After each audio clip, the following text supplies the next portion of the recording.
3D में तीन चीजें होती हैं। पहली बात तो 3D में एक्स वाई जेड को मत काउंट करो, 3D में तीन चीजें काउंट करो, लाइन, प्लेन और स्फीयर, जिसमें से हर टॉपिक से दो दो क्वेश्चन आता ही आता है तुम्हारा।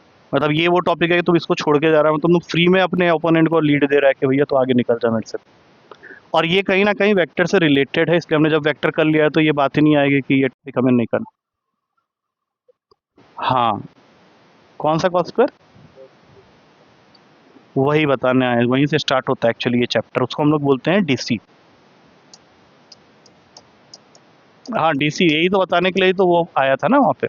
डीसी किसको बोलते हैं, देखो पहले तो इसको समझो, डीसी ऑफ अ लाइन क्या होता है। इसका एक डेफिनेशन होता है कि 3 डायमेंशनल प्लेन जब तुम इमेजिन कर रहे हो, 3 डायमेंशनल प्लेन कैसा होगा, ऐसे करके, ये पहले भी मैं फिगर बना चुका हूँ। सोचो ये तुम्हारा एक्स एक्सिस है, ये वाई एक्सिस है, ये जेड एक्सिस है, ये ओरिजिन है। ये तीनों एक्सिस आपस में म्यूचुअली परपेंडिकुलर होते हैं। इसको तो समझाने की जरूरत ही नहीं है, जैसे बोर्ड ये ले लो ना, वो तीनों कोने, हाँ तीनों क्या होंगे, एक दूसरे के साथ में परपेंडिकुलर ही है, एक्स वाई जेड अगर मान ले तो अगर कोई लाइन तुम 3 डायमेंशनल प्लेन में ड्रॉ कर रहे हो, सपोज ये तुम्हारा लाइन है, तो ये तीनों एक्सिस के साथ में कुछ ना कुछ एंगल बनाएगा। अब एक्स एक्सिस के साथ जो एंगल बना रहा है एंटी क्लॉकवाइज डायरेक्शन में, उसको हम लोग डिनोट करते हैं अल्फा से। वाई एक्सिस के साथ ये जो एंगल बना रहा है एंटी क्लॉकवाइज डायरेक्शन में, उसको बीटा से डिनोट करते हैं। और जेड एक्सिस में जो एंगल बना रहा है एंटी क्लॉकवाइज डायरेक्शन में, उसको गामा से डिनोट करते हैं। इन लाइन का अगर तुमने कोसाइन ले लिया तो इन्हीं को बोला जाता है direction cosine of a line, जिसको हम लोग डिनोट करते हैं इंग्लिश के लेटर्स एलिमेंट्स। तुमको कोई पूछेगा डीसी क्या होता है लाइन के लिए, तो तुमको सिर्फ यही बोलना है कि they are the cosines of the angle made by a line with X Y and Z axis measured in anti clockwise direction. तो ये तुम्हारा एलिमेंट से डिनोट होता है। इनके प्रॉपर्टीज को लेकर तुम्हारे पेपर में हर साल एक क्वेश्चन, दो क्वेश्चन वो देना ही देना है। जो वाला क्वेश्चन अभी कर रहे थे वो इसी के ऊपर में था। उसमें वो क्या कह रहा था कि तुम्हारा कोई वेक्टर है जो एक्स एक्सिस के साथ कुछ एंगल बना रहा है, वाई एक्सिस के साथ कुछ एंगल बना रहा है, जेड वाला एंगल उसने दिया नहीं था, बाद में पूछ रहा था कि इनके कंपोनेंट्स को लिख के बताओ। लास्ट टाइम के पेपर में भी दो क्वेश्चन थे इसके ऊपर में।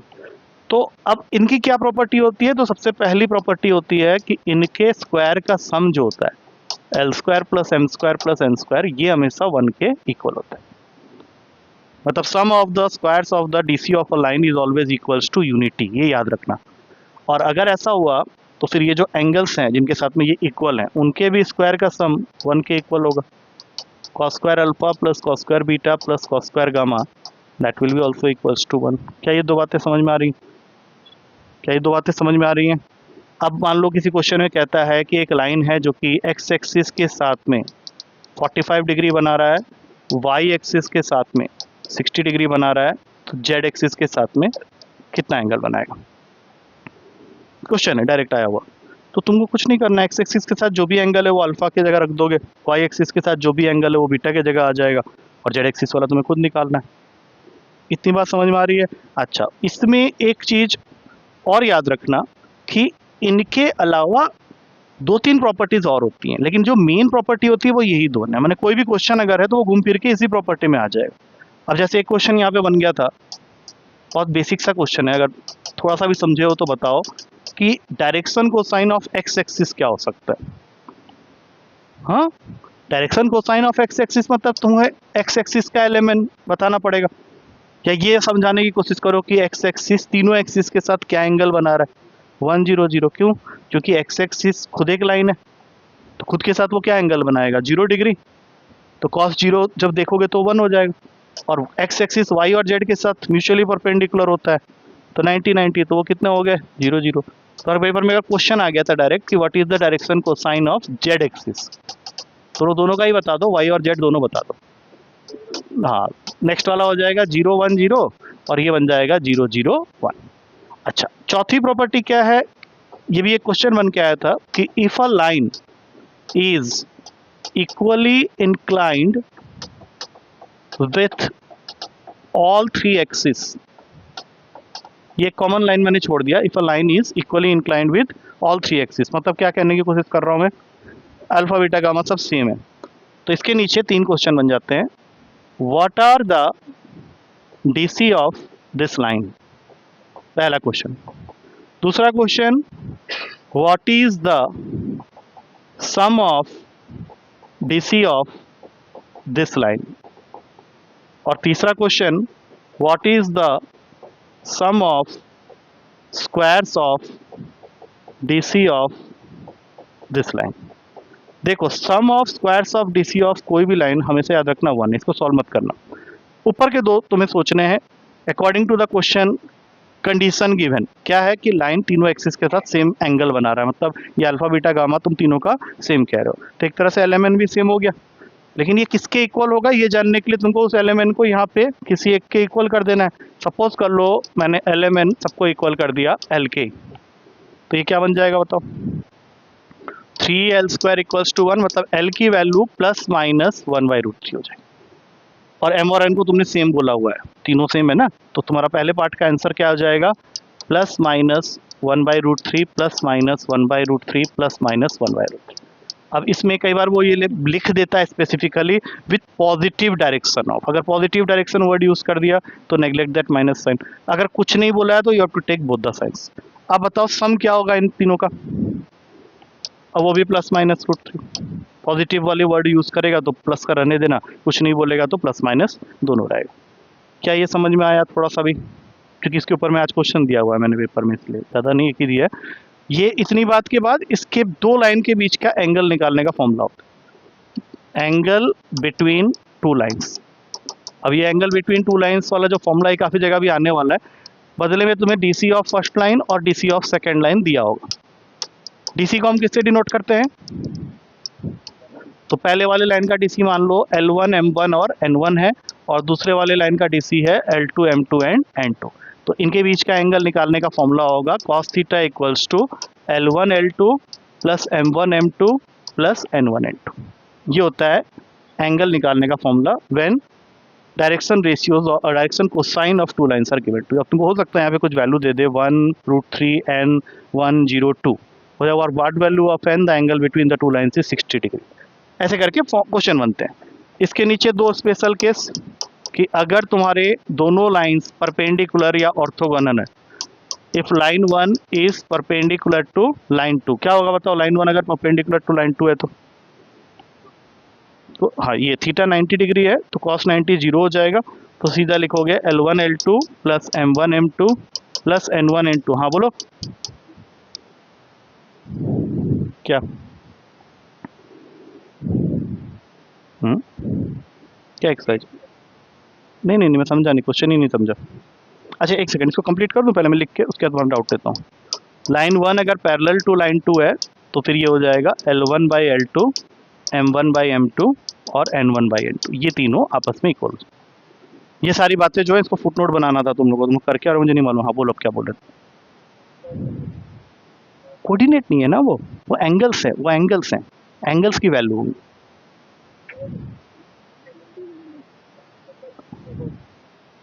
डी आर अभी आया नहीं ना, अभी डी आर की बात करेंगे, अभी डी आर क्या होता है।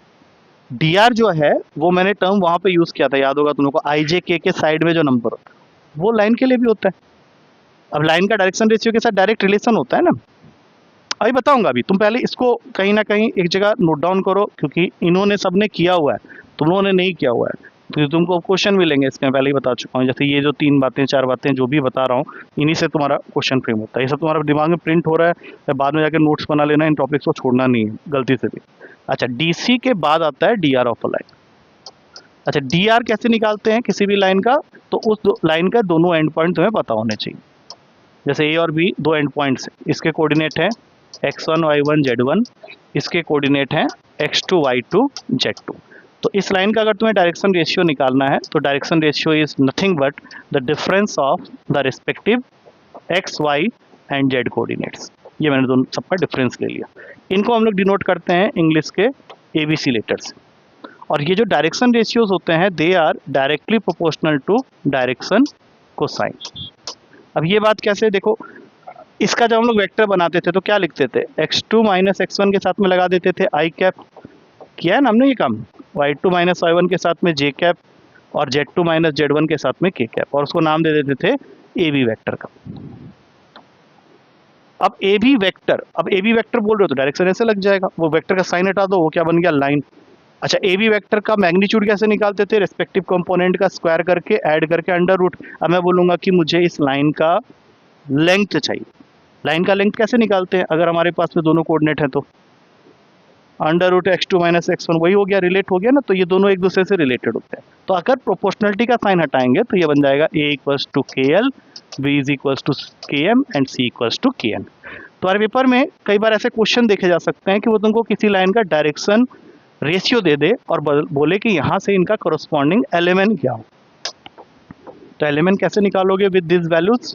तो a अपॉन अंडर रूट का A square plus B square plus C square. m निकालने के लिए b अपॉन अंडर रूट का A square plus B square plus C square, और n निकालने के लिए c अपॉन अंडर रूट का A square plus B square plus C square. ये होता है डायरेक्शन रेशियो का कंसेप्ट, ठीक है।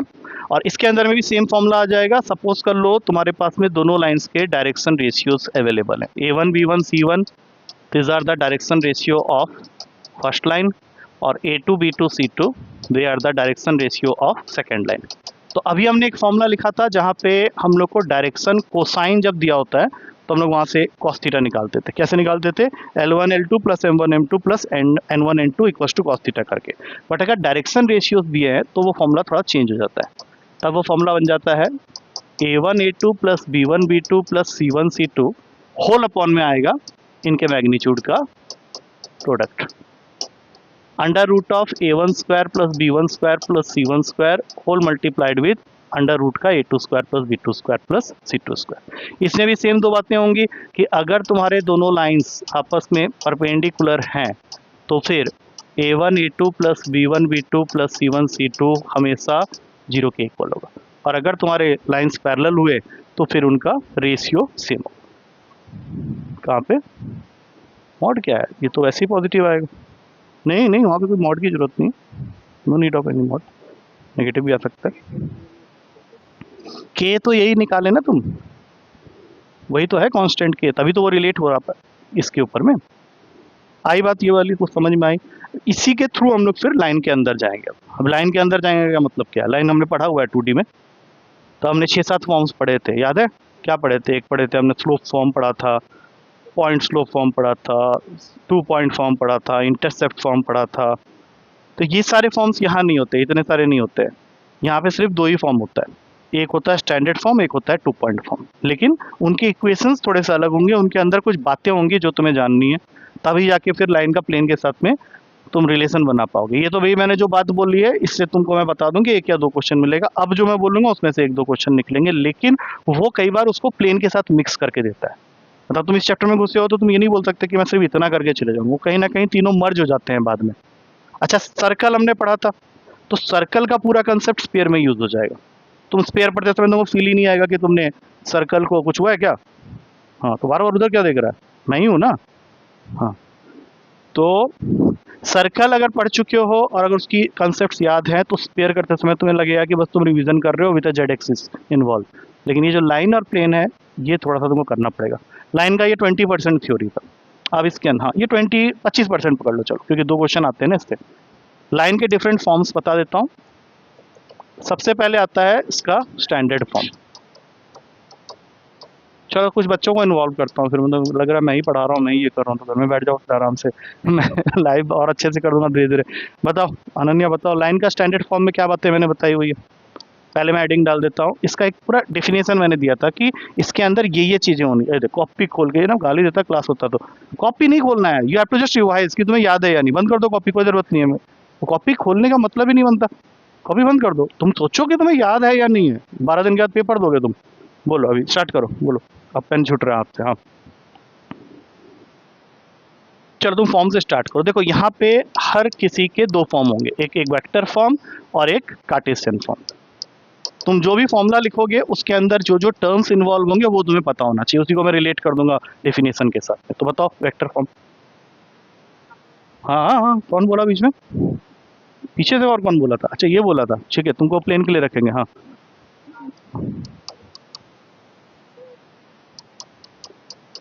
देखो अभी पहली बार में तो ये जाएगा नहीं दिमाग में, जिन्होंने पहले किया ही नहीं हो बोले अभी ये क्या है वे, हट हट नहीं कर रहा मैं।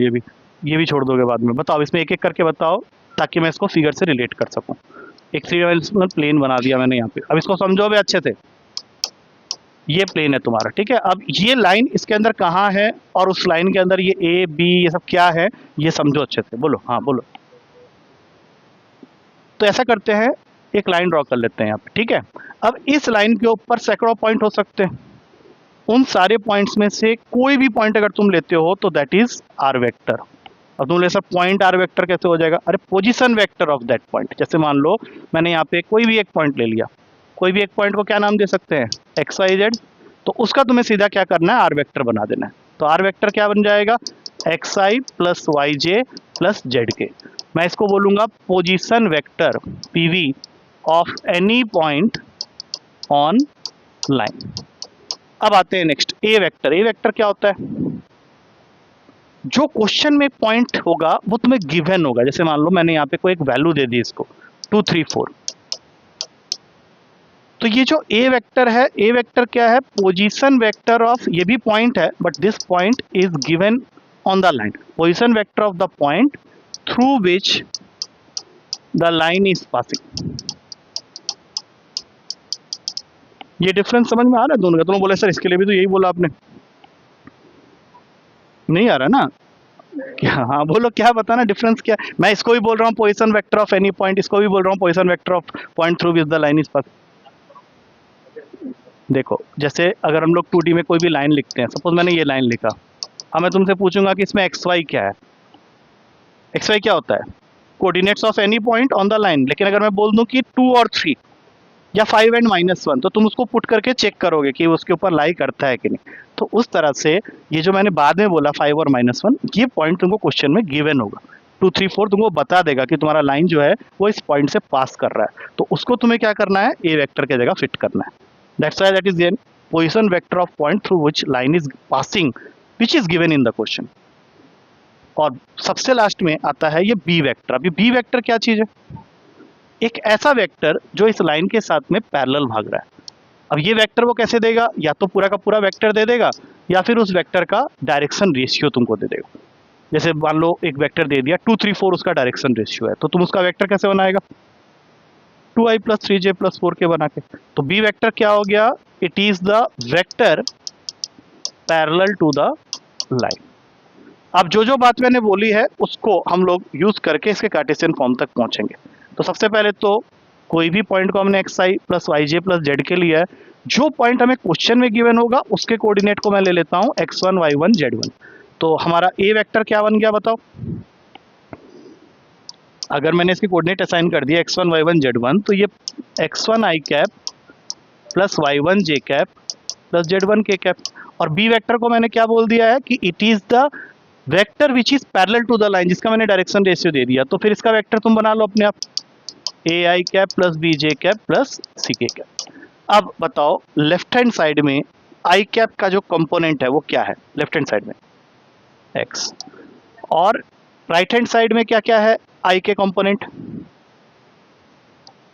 बस उतना लिख लेते हैं x1 प्लस लैम्बडा है। उसी तरह से y का कंपोनेंट क्या है यहाँ पे y, और उधर क्या बनेगा प्लस लैम्बडा बी। ये समझ में आ रहा है क्या कर रहा हूँ कि अरे लैम्बडा यहाँ बैठा हुआ है ना, lambda is a constant, lambda is a constant, उसका मैं मीनिंग अभी बताऊंगा जब हम लोग इसको फाइनली डिराइव करेंगे, तो लैम्बडा समझ में आ जाएगा तुमको क्या चीज़ है। हाँ अब बताओ यहाँ पे क्या है, इज इक्वल्स टू, अब बताओ तीनों में कॉमन क्या चीज़ है, लैम्बडा।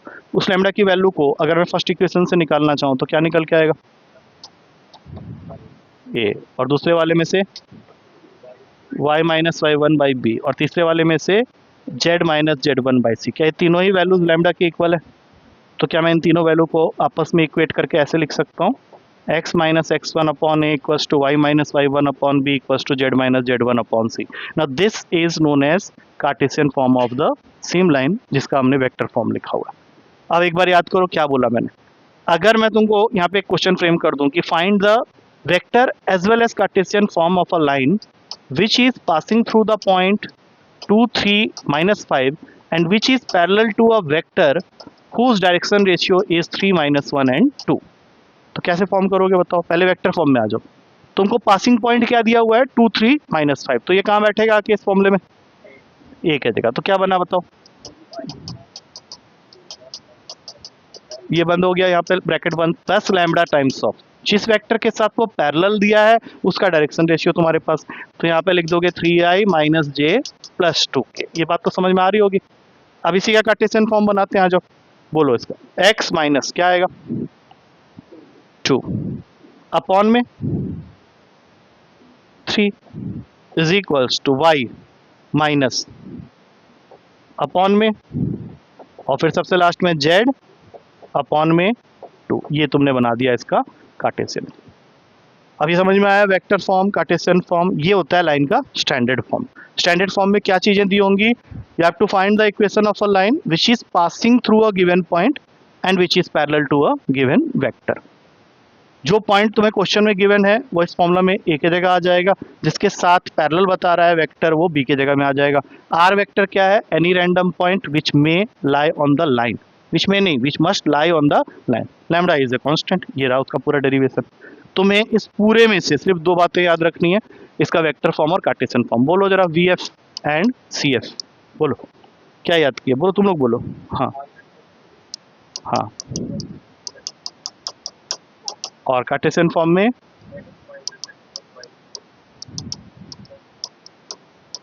अब बताओ इसमें कौन सी चीज क्या है।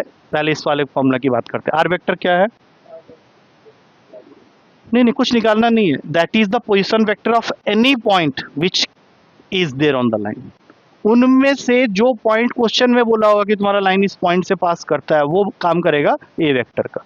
और बी वेक्टर क्या है, the vector which is parallel to the line, या एक और वो टर्म यूज करता है in direction of the line. In direction बोलो या पैरेलल बोलो बात सेम, उसका वो या तो तुम्हें वेक्टर पूरा दे देगा या उसका सिर्फ डायरेक्शन रेशियो दे देगा। अच्छा इसमें बताओ कौन सी चीज क्या है, इसमें बताओ ये एक्स वाई जेड क्या है।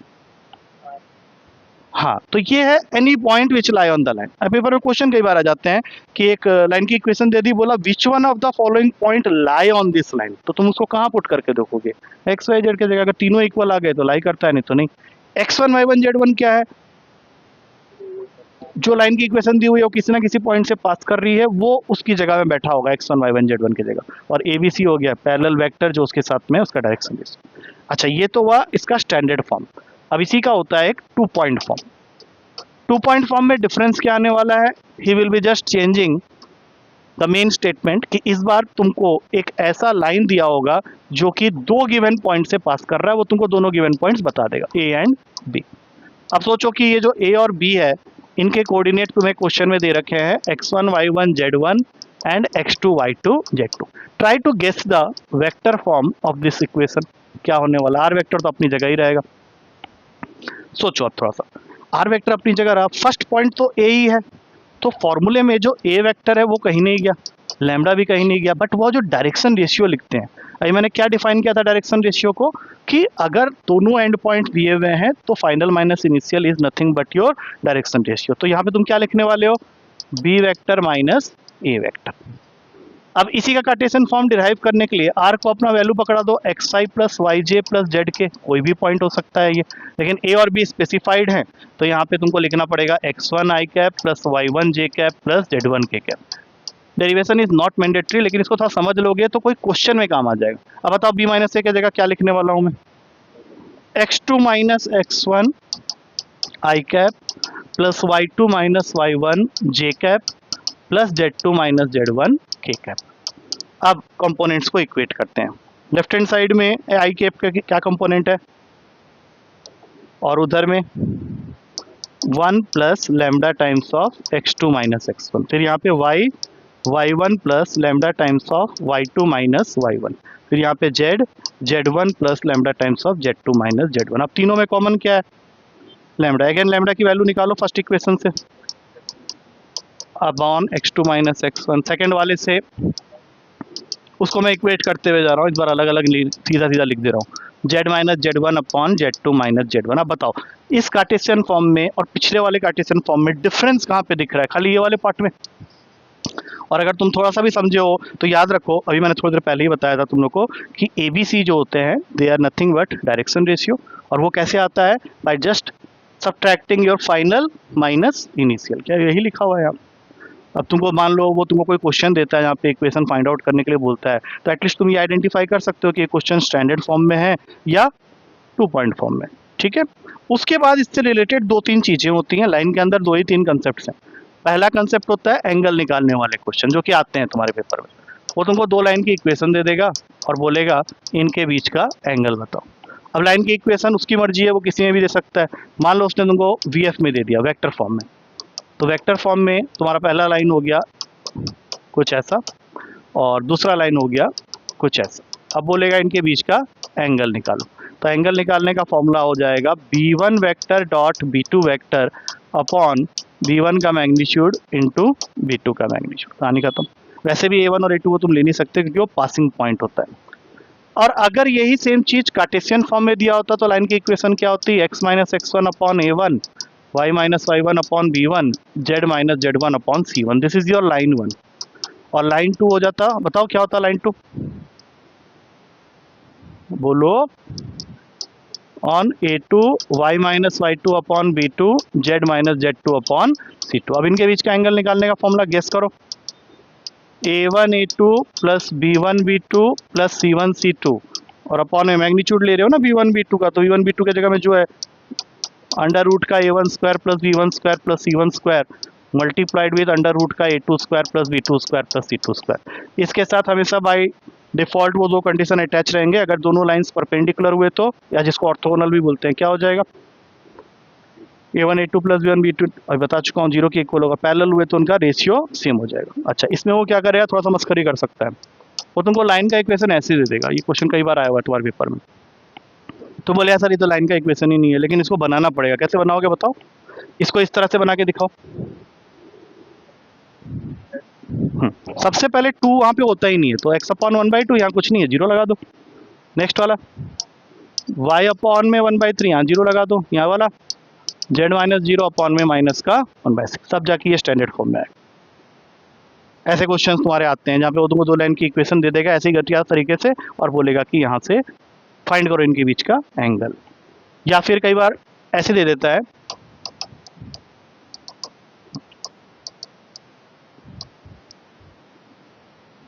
यह है स्टैंडर्ड फॉर्म में, करो। इसको तो बना देंगे जल्दी से, क्योंकि इसके आगे कुछ नहीं है तो जीरो जीरो लगा दो, खत्म भाई। इसको कैसे करोगे, हाँ 2 कॉमन लेके नेक्स्ट स्टेप में ये 2 चले जाएगा नीचे, 3/2। अब हो सकता है तुमको ऐसे दो लाइन मिले और कहीं पे एक के छोड़ दे और पूछे for what value of k both the lines are perpendicular. तो स्टेप नंबर 1 यही होगा कि दोनों लाइन की इक्वेशन को पहले इस फॉर्म में तुम्हें कन्वर्ट करना है, उसके बाद उसमें से a1 a2 b1 b2 c1 c2 identify करना है। वैसे दिख रहा होगा, उसमें कुछ दिख रहा होगा a1 a2, लेकिन वैसा मत करना, बिना कन्वर्ट किए हुए करोगे तो वो गलत ही देगा तुमको आंसर। ठीक है, एक क्वेश्चन है तुम्हारे बुक में, काफी बढ़िया क्वेश्चन है, वो करो पहले। निकालो बुक, निकालो बुक को अंदर मत रखो, पेज नंबर 70 में जाना, क्वेश्चन नंबर 13 देखना है। पेज नंबर 70 क्वेश्चन नंबर 13 देखो एक बार उस क्वेश्चन को। ये सब क्वेश्चंस थोड़े से होने चाहिए बैक ऑफ योर हैंड में। Page number 70 question number 13।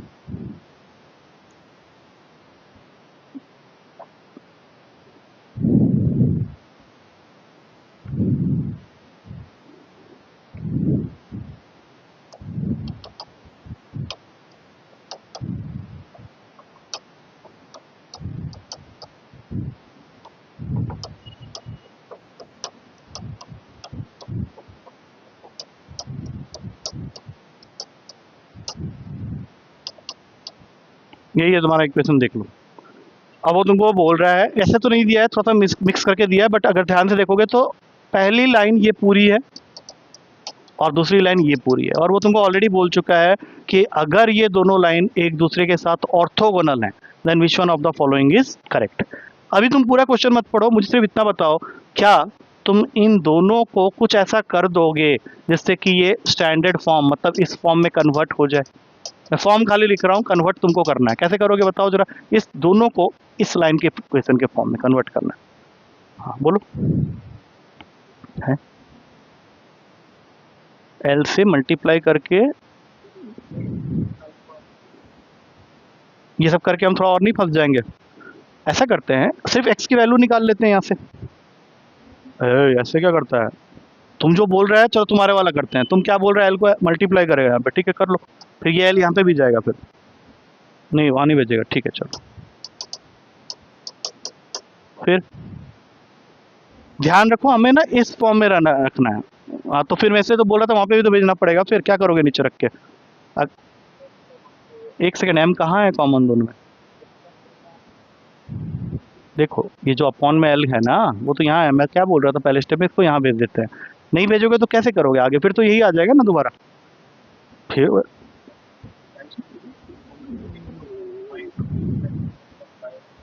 M common ले लोगे इसमें से? हाँ ले लेते हैं, चलो एक सेकेंड।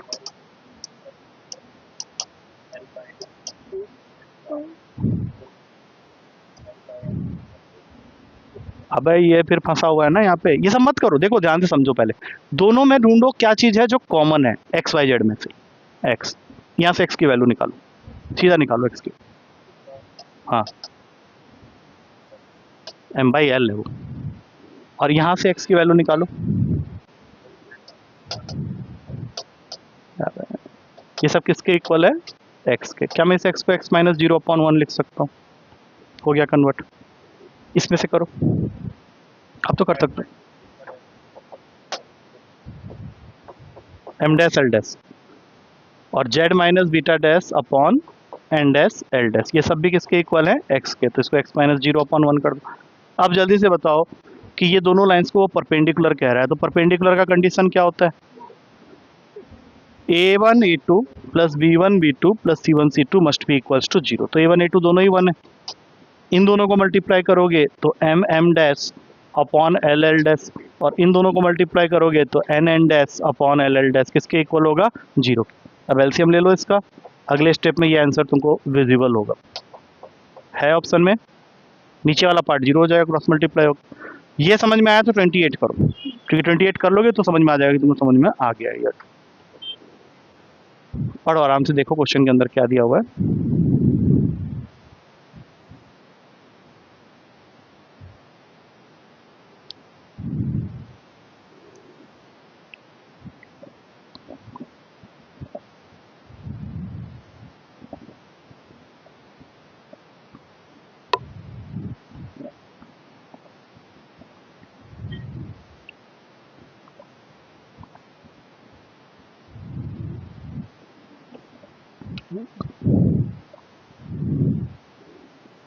ठीक कर रहा है। कॉमा मत डाल, इक्वल्स टू डाल।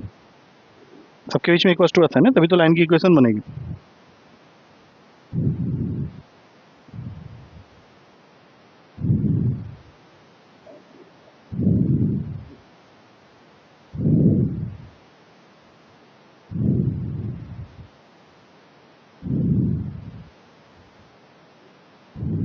हो गया? इक्वेशन एक बार बन जाएगा तो उसके बाद उस क्वेश्चन में कुछ नहीं रखा। अब दोनों में कॉमन है जेड आई थिंक, तो दोनों में अगर जेड कॉमन है तो पहले वाले इक्वेशन से जेड की वैल्यू निकलेगी X minus B upon A, और यहाँ से निकलेगा वाई माइनस, और यहाँ पे Z minus zero upon one. अब दूसरे वाले में X minus B dash upon A dash, Y minus D dash upon C dash, Z minus zero upon one. Same वो चीज़ बोल रहा है, दोनों परपेंडिकुलर है। A dash plus C dash plus one is equals to zero. Question खत्म। Question number 8 एक बार देखना। वो क्वेश्चन जो अभी हमने DCDR पढ़ा था उससे रिलेटेड है, एक्सपेक्टेड क्वेश्चंस में से वन ऑफ देम। उस क्वेश्चन को याद करो, मैंने जैसा समझाया था DC और DR के बारे में स्टार्टिंग में।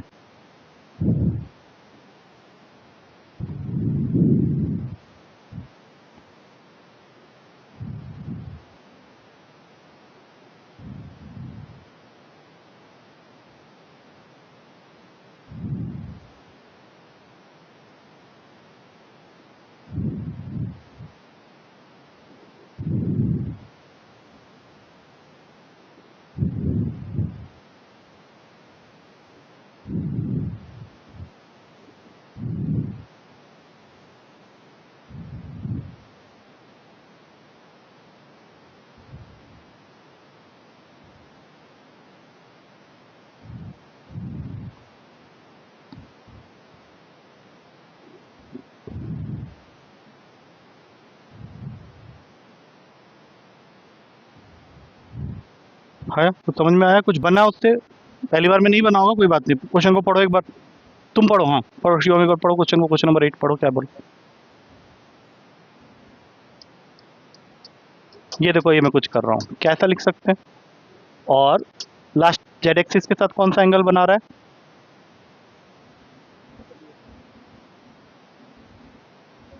थीटा एंगल बना रहा होगा इसका मतलब। हाँ, तो यहाँ पे cos square theta equals to 1। पहले तो ये फ्रेमिंग करनी है हमें। क्वेश्चन कह रहा है कि a line make same angle with each of X and Y axis, जिसकी वैल्यू अल्फा उसने दे रखी है। तो मैंने cos square alpha plus cos square alpha किया, तीसरा मुझे पता नहीं है, मैंने उसको थीटा लिया, क्वेश्चन ने बोला है ये। अब यहाँ से अगर मैं थोड़ा ट्रिग्नोमेट्री लगाऊं तो 2 कॉस स्क्वायर अल्फा की वैल्यू साइन स्क्वायर थीटा के इक्वल आ गई। और क्वेश्चन में कहीं ना कहीं ये भी लिखा हुआ है कि sine square theta is equals to 2 sine square alpha, दिया है ये क्वेश्चन में। तो ये जो साइन स्क्वायर थीटा आया है इसको रिप्लेस कर दो 2 साइन स्क्वायर अल्फा से, और फाइनली तो तुम्हें क्वेश्चन में अल्फा ही निकालना है। ये बेसिक ट्रिग्नोमेट्री बन गया, tan square alpha equals to 1, या सीधा यहाँ से लिखो tan अल्फा इक्वल्स टू 1, या इसी स्टेप में क्वेश्चन खत्म कर देते। कॉस और साइन किस एंगल पे इक्वल होता है? π/4। आया कुछ समझ में? पीछे जाओ, एक और क्वेश्चन मिलेगा 43 नंबर। एक स्टार्टिंग बताना 43 में क्या लिखा हुआ है? नहीं, उससे ऊपर वाला, उससे ऊपर वाला 42 40। हाँ बस ये वाला क्वेश्चन को करना जरा। 42 सेम पैटर्न में 42 नंबर करो।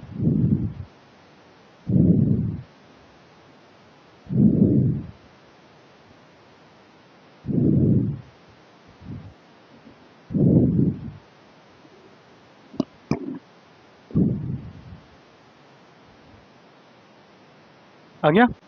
165 आ रहा है। ठीक,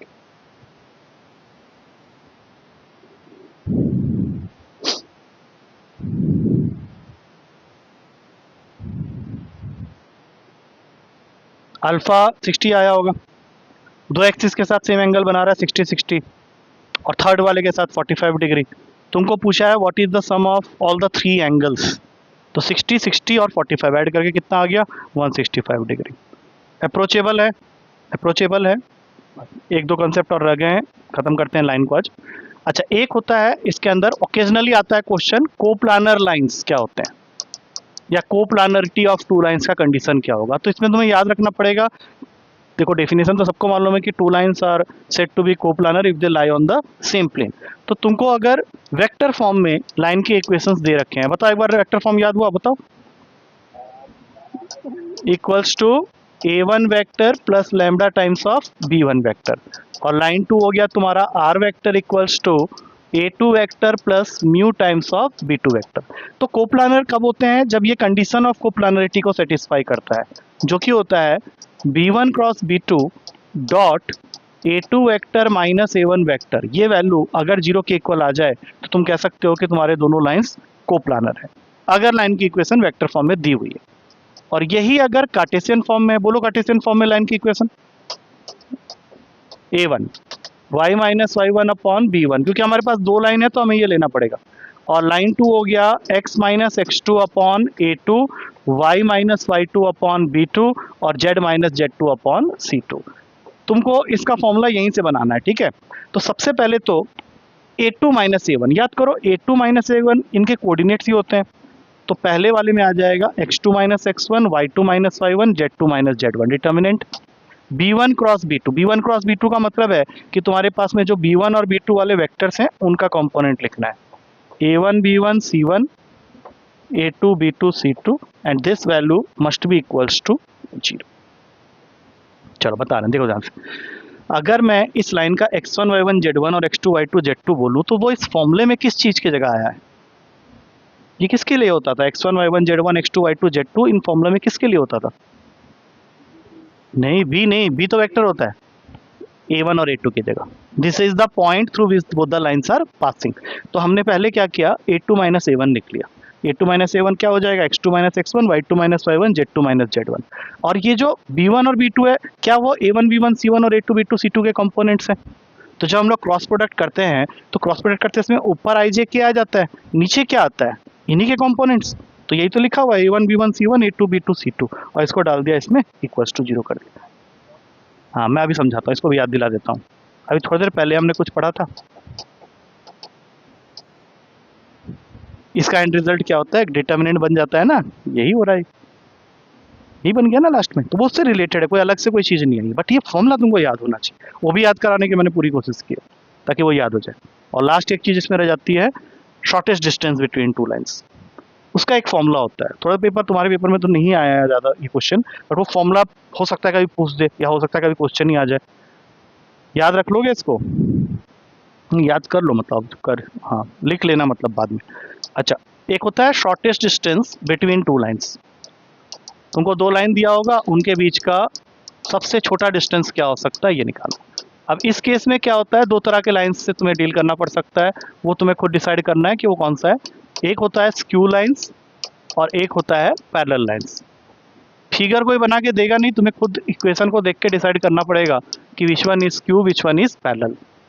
स्क्यू लाइन्स सुने हो? स्क्यू स्क्यू वर्ड तो वहाँ पे पढ़े थे, आज ही हमने डिस्कस किया था। स्क्यू लाइन्स के केस में होता है those lines which are neither parallel nor intersecting, मतलब कुछ ऐसा। इसको तुम बोल सकते हो ना तो ये अभी पैरेलल है ना इंटरसेक्टिंग, अगर तुम आगे बढ़ाओगे तो वो इंटरसेक्ट कर जाएंगे। तो इनके बीच का शॉर्टेस्ट डिस्टेंस कहाँ पे है? ये है।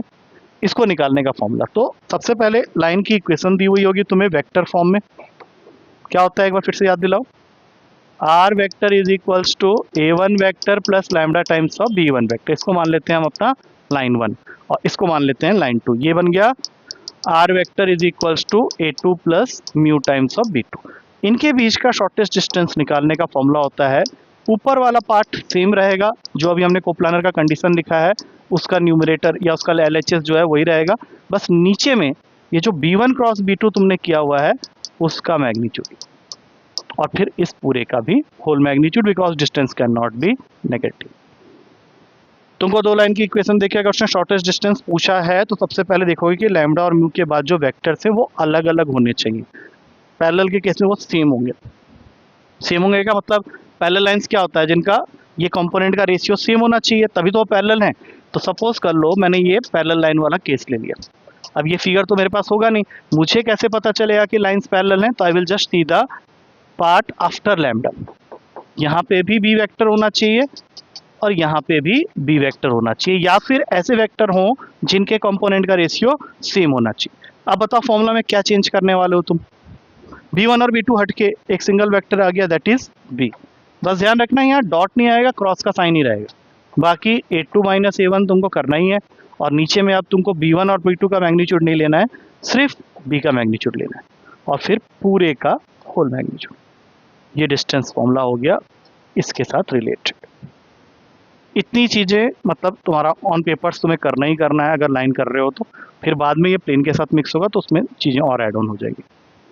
लेकिन ये अगर समझ में आएगा तभी प्लेन समझ पाओगे, मतलब अभी जितना मैंने पढ़ा है इससे ज़्यादा अभी पढ़ा भी नहीं पाऊंगा क्योंकि वो ज़्यादा हैवी हो जाएगा। ऐसा नहीं कि मैं प्लेन भी बता दूँ स्फीयर भी बता दूँ, वो सब बकवास है। तुम पहले इतने को ही कैप्चर कर लो, उसके लिए तुम्हारे असाइनमेंट बुकलेट में कुछ क्वेश्चंस हैं और ये जो थ्योरी मैंने बताया है उसको ही थोड़ा सा ध्यान से अगर समझ लोगे क्वेश्चंस के साथ रिलेट करके कर सकते हो। 2-3 क्वेश्चन मैंने करवाया तुमको बुकलेट का, सो घर में जाके एक बार देखना, उसमें लाइन के क्वेश्चन सब और भी होंगे, उनको करते हुए चले जाना और मैं यहाँ पेपर में देते रहूँगा तुम लोगों को। ठीक है, यहाँ पे ब्रेक ले लेते हैं, तो लोग आप पेपर